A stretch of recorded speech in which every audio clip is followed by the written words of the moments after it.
सती अनुसुईया की कथा। जब सती अनुसुईया ने ब्रह्मा विष्णु महेश को 6 महीने का बच्चा बनाया। ऋषि अत्रि की पत्नी अनुसुईया 5 पतिव्रता नारियों में गिनी जाती है।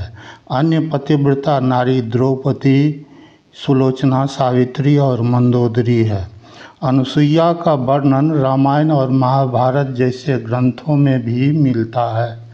आज हम आपको अनुसुईया की एक ऐसी दिव्य कथा बताने जा रहे हैं जिसमें उन्होंने ब्रह्मा, विष्णु और महेश को अपने सतीत्व के प्रताप से बालक बना दिया था। हिंदू धार्मिक ग्रंथों में कई पौराणिक कथा मिलती है जो हैरान करने के साथ साथ कुछ न कुछ संकेत भी देती है। ऐसी ही एक कथा माता अनुसुईया से भी जुड़ी हुई है जो उनके सतीत्व के प्रभाव को बताती है। तो चलिए जानते हैं वह दिव्य कथा।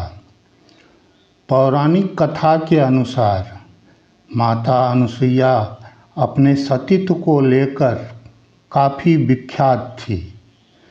एक बार नारद जी ने लक्ष्मी, सरस्वती और पार्वती जी के पास पहुँचे और उन तीनों के सामने पतिव्रता अनुसुईया का गुणगान करने लगे। यह सुनकर तीनों देवियों के मन में अनुसुईया के प्रति ईर्ष्या पैदा हो गई।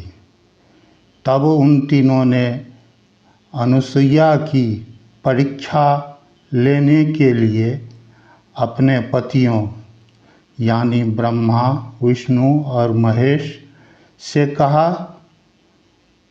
बहुत जिद करने के बाद वह तीनों अनुसुईया की परीक्षा लेने के लिए मान गए।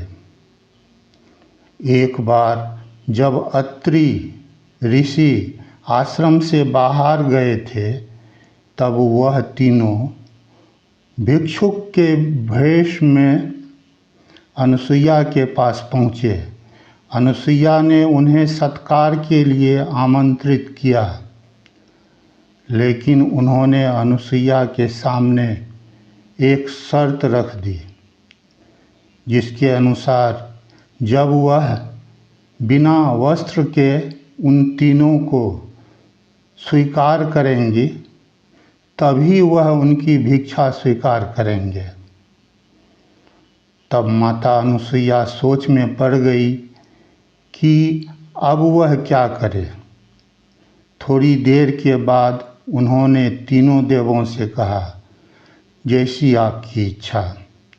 और यह कहते हुए उन्होंने तीनों पर जल छिड़क कर उन्हें 6 माह के बालक में बदल दिया।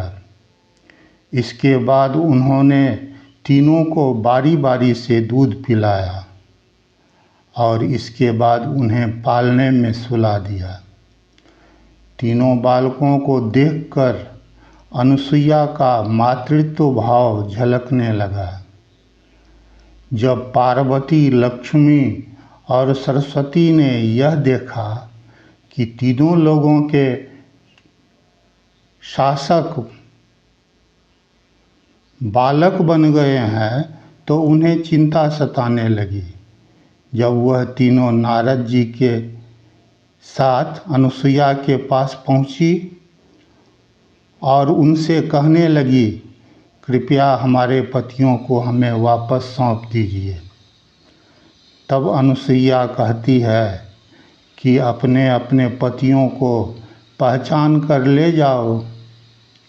लेकिन तीनों अपने अपने पति को पहचानने में असमर्थ थी।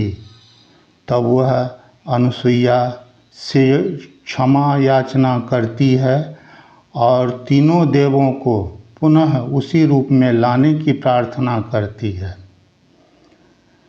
तब अनुसुईया बालक रूपी त्रिदेवों पर जल छिड़क कर उन्हें पूर्व रूप प्रदान कर देती है। इस तरह अनुसुईया की कथा समाप्त हुई। धन्यवाद। पाठक